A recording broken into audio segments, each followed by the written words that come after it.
Voilà, bonjour chers miens, bonjour à tous, bonjour à toutes. Je suis Herman Ivoiré USA, votre homme serviteur. Première des choses que je vais vous dire dans les premières secondes, ayez toujours votre cahier de notes. Cette année, j'ai pris un gros cahier parce que j'ai commencé à noter un peu en détail. Je ne note plus comme Telegram. Je note vraiment en détail. Donc, ayez votre cahier. Nous ne sommes qu'en février est fini, donc nous sommes en mars. Aujourd'hui, le 3 mars, vous voyez. J'ai commencé en février. En janvier, je n'ai rien noté puisque je n'avais pas encore acheté le cahier. Donc, j'ai commencé, vous voyez, je note un peu. Je note un peu. Vous voyez, non? Voilà. Donc, je vous conseille de le faire. Tout à l'heure, je vais faire une mise à jour par rapport à hier. OK?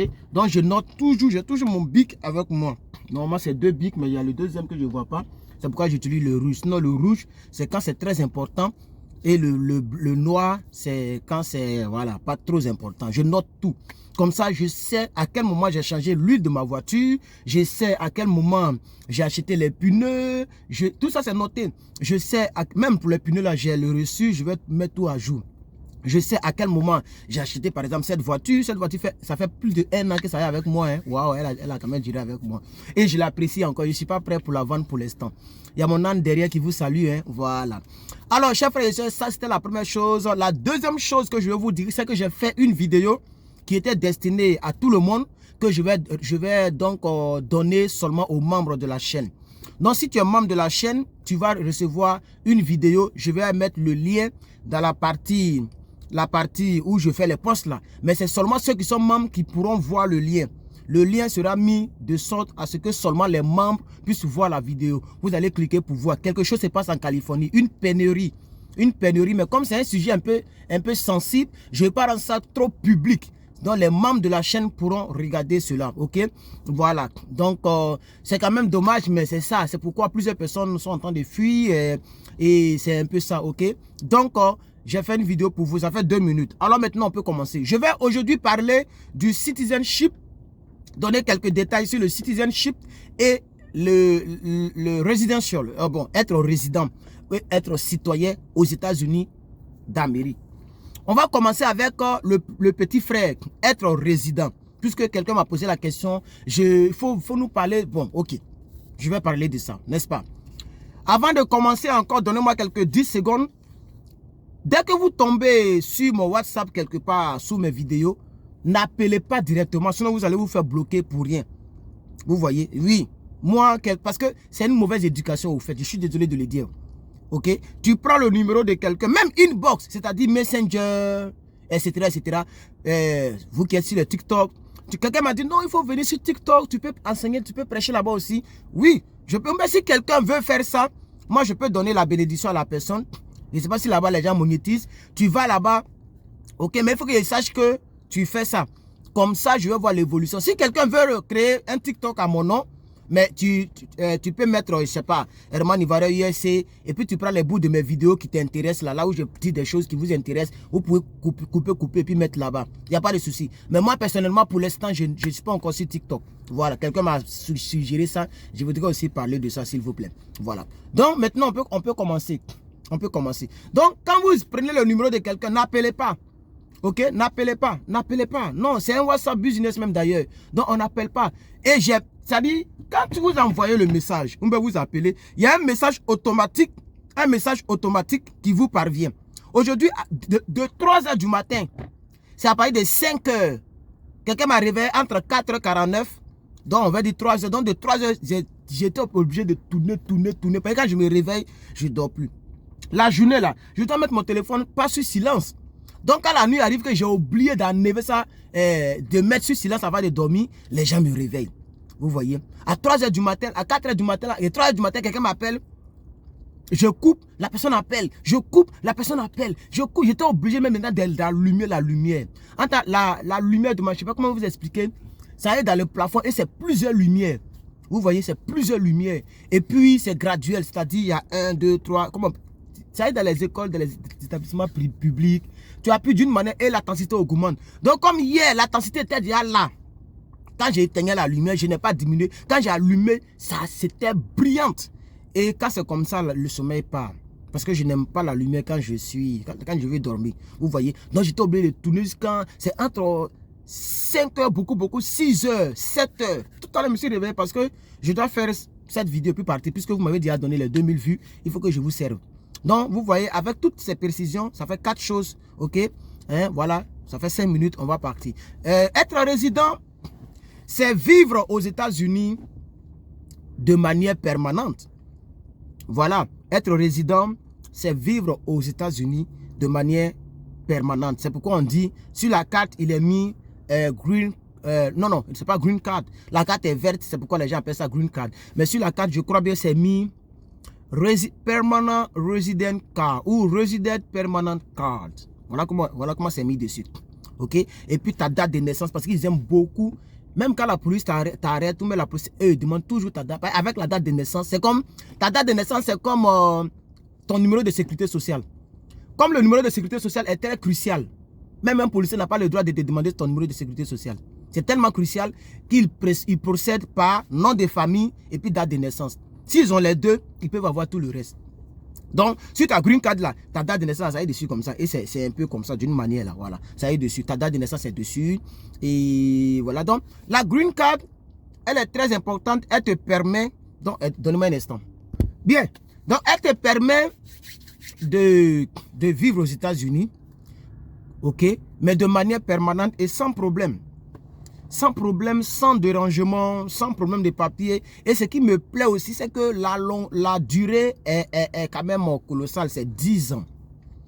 Je ne connais pas pour les Français et autres, parce que moi, je n'aime pas la France. Vraiment, la France politique même, je n'aime pas, mais bon, c'est pas grave. Mais je ne connais pas, comme vous êtes beaucoup remplis en France là-bas, beaucoup sont là-bas, et c'est pas, comment on appelle ça, mais ici, c'est la green card. Et c'est, on peut dire, c'est le plafond, avant d'être citoyen, c'est le plafond. Il n'y a plus... il n'y a plus donc un autre papier plus élevé que la green card. C'est pourquoi c'est pas facile pour l'avoir. Pour l'avoir, par exemple, il faut être marié à un Américain.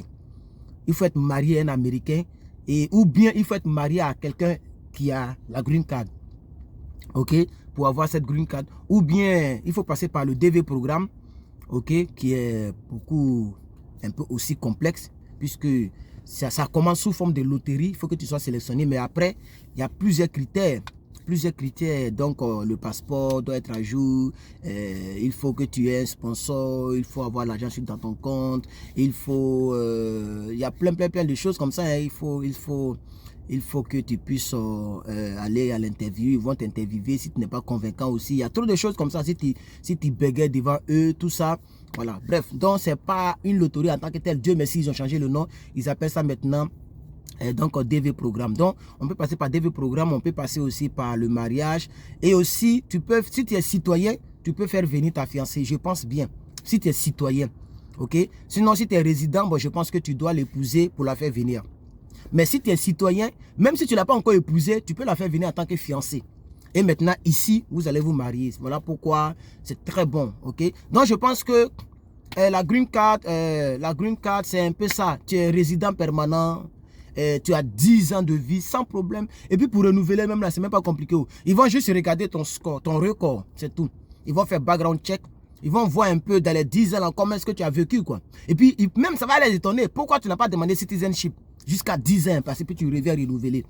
Ok, tu vois un peu non. Parce que sur 100%, les 99% demandent citizenship pour être à l'aise, quoi.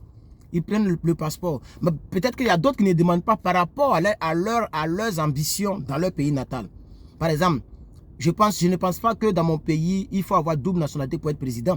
Donc si quelqu'un veut être président, il ne doit pas prendre une nationalité ailleurs. Il doit être ivoirien à 100% sans double nationalité. Vous voyez, je pense bien, moi je ne sais pas trop. Donc, à cause de ces choses-là, il y a d'autres qui ne préfèrent pas prendre la nationalité. Mais sinon que nous autres, moi je n'ai pas... C'est vrai que je donne un peu mon point de vue en politique, mais bon, même cette chaîne-là, je l'ai presque abandonnée. Hein. Il y a longtemps même que je n'ai plus mis quelque chose là-bas. Attends, en quelques mois, on est déjà presque 6000 abonnés là-bas. Vous voyez comment est-ce que Herman Ivaré USC partout, il met ses trucs. Voilà, c'est ça. C'est le don. Hein? Le don de convaincre, le don d'apporter un plus. Et puis, je prends toujours le côté positif des choses. Vous voyez?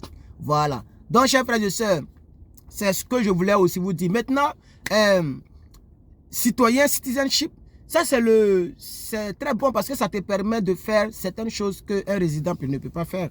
Par exemple, tu peux voter, Ok, tu peux voter le président parce que tu es un citoyen.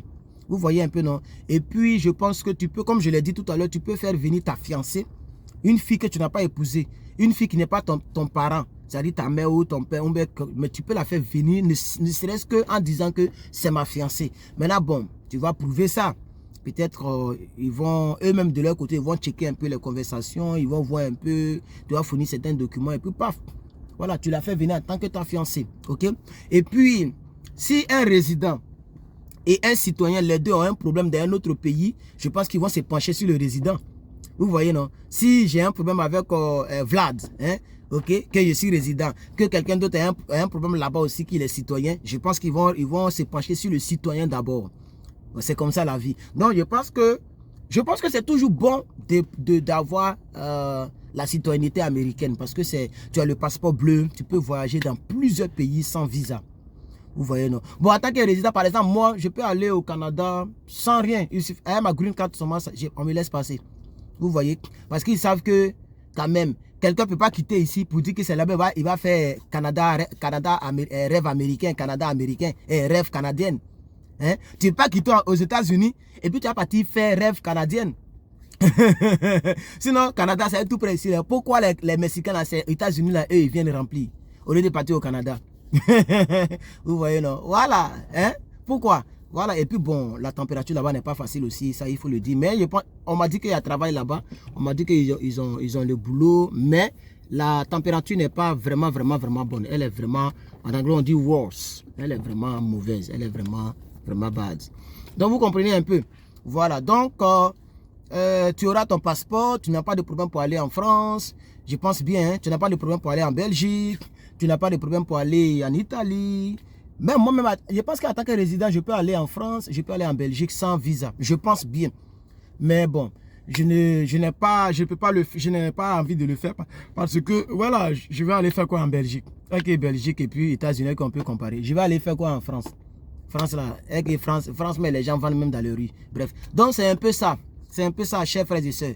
Je pense que j'ai quand même répondu. Donc, ce sont ces deux choses-là qui, maintenant, tu peux vivre ici aussi en tant qu'étudiant. Hein?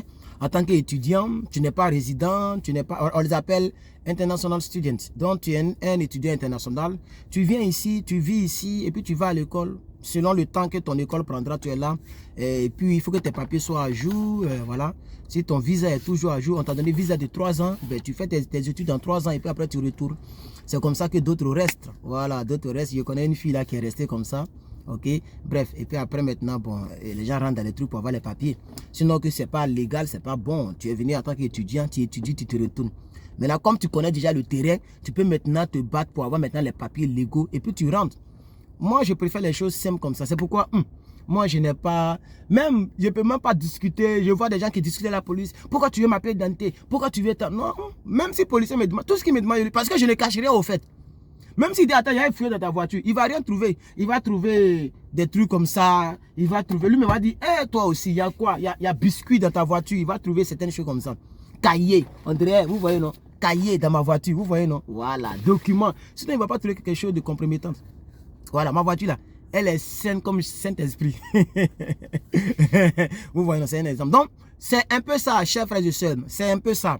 Je crois que j'ai fait, il faut parler, la personne m'a dit, il faut nous parler de citizenship, de résident, un truc comme ça. Donc, c'est pourquoi je voulais vous dire, en tout cas, être citoyen, c'est toujours mieux que d'être résident. Ça, c'est clair. Être citoyen est toujours mieux que d'être résident. Voilà. Mais, si tu es résident, c'est très bon. Parce que dès l'instant que tu as la carte, tu as la green card, tu es seulement à un pas d'être citoyen. Ça dépendra de toi. Il y a d'autres ici qui vivent. Moi, ma famille d'accueil, la dame là vivait ici avec sa green card, mais elle avait peut-être, je pense qu'elle avait fait déjà 5 mois, 5 ans. Hein, elle avait déjà fait 5 ans quand je venais d'arriver. Je ne sais pas si maintenant elle a demandé ou bien elle n'a pas demandé. Bon, là, je ne sais pas. Mais elle avait toujours sa green card. Elle avait toujours sa green card. Vous voyez, moi déjà, ça fait déjà presque en juillet, ça va faire 4 ans. Dans combien? On est dans le 2e mois, non? 3e mois. Voilà, donc janvier, février, mars, avril, mai, juin, juillet. Donc le 7e mois, donc on est dans 3e mois. Donc il reste 4 mois. Dans 4 mois, je ferai 4 ans. Dans 4 mois, je ferai 4 ans aux États-Unis, plein. 4 ans. Donc, à partir de 4 ans, je pense qu'à partir de 4 à 5 mois, je vais commencer à introduire mes documents.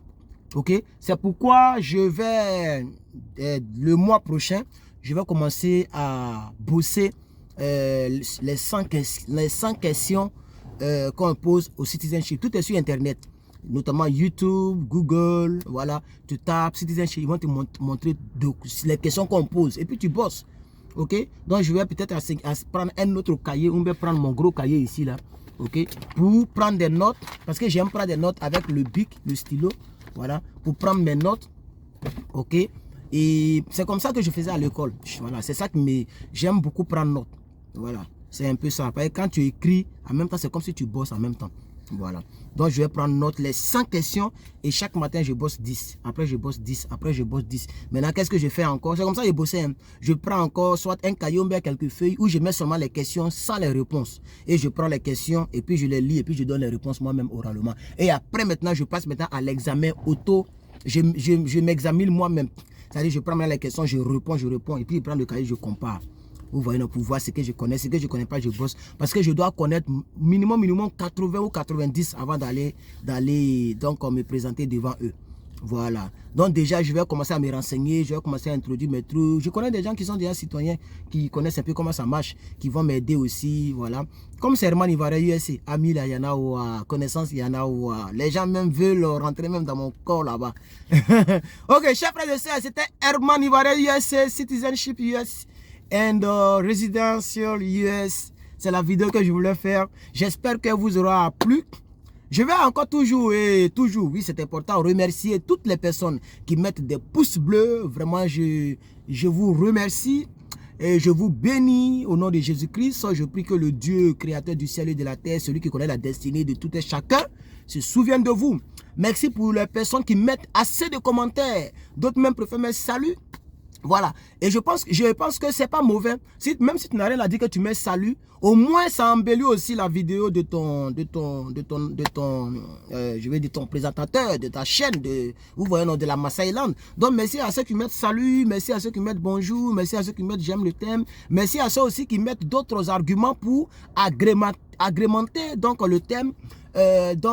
Merci à ceux qui posent des questions. Je pense que hier, j'ai pris la peine de répondre à au moins 30 personnes comme ça sous les commentaires. Oui, parce que j'avais vu 50 et quelques commentaires et j'ai répondu on dirait à 30 personnes. J'étais déjà fatigué un peu. Voilà. Donc, merci. Je vais vous laisser et je continuerai de lire vos commentaires, de mettre les cœurs, les pouces bleus sur vos commentaires. Merci beaucoup à tous. Que Dieu vous bénisse. C'était Herman Ivaré USA, votre humble serviteur. On s'attrape après les 2000 vues. Merci beaucoup les frères.